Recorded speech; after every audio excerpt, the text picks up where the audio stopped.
Thursday in Passion Week, True Wisdom, by Saint John Chrysostom. Darkness seems to be more suitable than light to those that are diseased in their eyesight, wherefore they betake themselves by preference to some room that is thoroughly shaded over. This is also the case with the wisdom that is spiritual. As the wisdom which is of God seen to be foolishness unto those without, so their own wisdom, being foolishness indeed, was accounted by them wisdom. The result has been, just as if a man having skill in navigation were to promise that without a ship or sails he would pass over a boundless tract of the sea, and then endeavor by reasonings to prove that the thing is possible, but some other person ignorant of it all, committing himself to a ship and a steersman, and to sailors, were thus to sail in safety.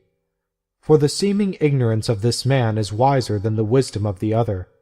For excellent is the art of managing a ship, but when it makes too great professions, it is a kind of folly. And so is every art which is not contented with its own proper limits. Just so the wisdom which is without were wisdom indeed, if it had the benefit of the Spirit. But since it is trusted all to itself, and supposed that it wanted none of that help, it became foolishness, although it seemed to be wisdom. Wherefore, having first exposed it by the facts, then, and not till then the Apostle calls it foolishness, and having first called the wisdom of God folly, according to their reckoning, then, and not till then, he shows it to be wisdom. His words then are, Howbeit we speak wisdom among them which are perfect. For when I, accounted as I am foolish, and a preacher of follies, get the better of the wise, I overcome wisdom, not by foolishness, but by a more perfect wisdom, a wisdom, too, so ample and so much greater, that the other appears foolishness. Wisdom is the name he gives to the gospel, to the method of salvation, the being saved by the cross. The perfect are those that believe. For indeed they are perfect who know all human things, that they are utterly helpless, and who overlook them from conviction, that by such they are profited no thing, such as were the true believers. But not the wisdom of this world. From where is the use of the wisdom which is without, terminating here, and proceeding no further, and not even here able to profit its possessors? Now, by the princes of this world, here he means those in authority, those in power, those who esteem the things with contending about, philosophers and orators. For these were the dominant sort, and often became leaders of the people. Rulers of this world he calls them, because beyond this present world their dominion extends not. Wherefore, he adds further, which come to naught, disparaging it both on its own account and from those who wield it. For having shown that it is false, that it is foolish, that it is unable to discover anything, that it is weak, he shows moreover that it is but of short duration. But we speak the wisdom of God in a mystery. What mystery? For surely Christ saith, What ye have heard in the ear, proclaim upon the housetops. How then does he call it a mystery? Because that neither angel, nor archangel, nor any other created power knew of it before it actually took place. Wherefore he saith, that now unto the principalities and powers in heavenly places might be known by the church the manifold wisdom of God. And this hath God done in honor to us, so that they not without us should hear the mysteries. For we too ourselves, whomsoever we make our friends, used to speak of this as sure proof of friendship towards them, that we tell our secrets to no one in preference to them. Let those hear who make a sort of triumphal show of the secrets of the gospel, and unto all indiscriminately display the pearls and the doctrine, and who cast the holy things unto dogs and swine, and useless reasonings. For the mystery wants no adornment, but just what the fact is, that it is simply declared to be, since it will not be a mystery divine and whole in all its parts, when thou addest anything to it of thyself also.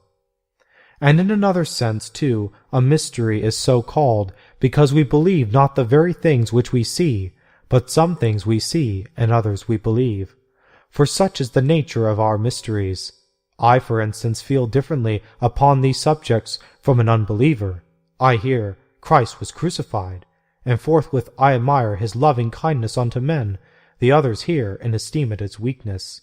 I hear, he became a servant, and I wonder at the care which he hath for us. The others hear and count its dishonor. I hear, he died, and am astonished at his might, that being in death he was not holden, but even broke the bonds of death. The other hears and surmises it to be helplessness. He, hearing of the resurrection, saith, the thing is a legend. I, aware of the facts which demonstrate it, fall down and worship the economy of God. He, hearing of a laver, counts it merely as water. But I behold not simply the thing which is seen, but the purification of the soul which is by the Spirit. He considers only that my body hath been washed, but I believe that the soul also hath become pure and holy. And I count it the sepulchre, the resurrection, the sanctification, the righteousness, the redemption, the adoption, the inheritance, the kingdom of heaven, the plenary infusion of the Spirit. For not by the sight do I judge of the things that appear, but by the eyes of the mind. I hear of the body of Christ. In one sense I understand the expression, in another sense the unbeliever. And just as children, looking on their books, know not the meaning of the letters, neither know what they see, yea more, if even a man grown become unskilful in letters, the same thing will befall him. But the skilful will find much meaning stored up in the letters, even complete lines and histories, and an epistle in the hands of one that is unskilful will be accounted but paper and ink. But he that knows how to read will both hear a voice, and hold and converse with the absent, and will reply whatsoever he chooses by means of writing. So it is also in regard of the mystery. Unbelievers, albeit they seem to hear, hear not. But the faithful, having the skill which is by the Spirit, behold the meaning of the things stored therein. For instance, it is this very thing that Paul signified, when he said that even now the word preached is hidden. For unto them that perish, he saith, it is hidden. By the name of wisdom he calls both Christ and the cross and the gospel. Opportunely also he called him the Lord of glory. For seeing that the cross is counted a matter of ignominy, he signifies that the cross was great glory, but that there was need of great wisdom in order to join with the knowledge of God, the learning of this, God's dispensation, and the wisdom which was without turned out an obstacle, not to the former only, but to the latter also. What then hath eye not seen, what God hath prepared? No, for who among men saw the things which were about to be dispensed? Hath then ear not heard? Neither hath it entered into the heart of man? How is this? For if the prophet spoke of it, how saith he, ear hath not heard? The prophet truly heard, but not with the ear of man. For not as men heard they, but as prophets.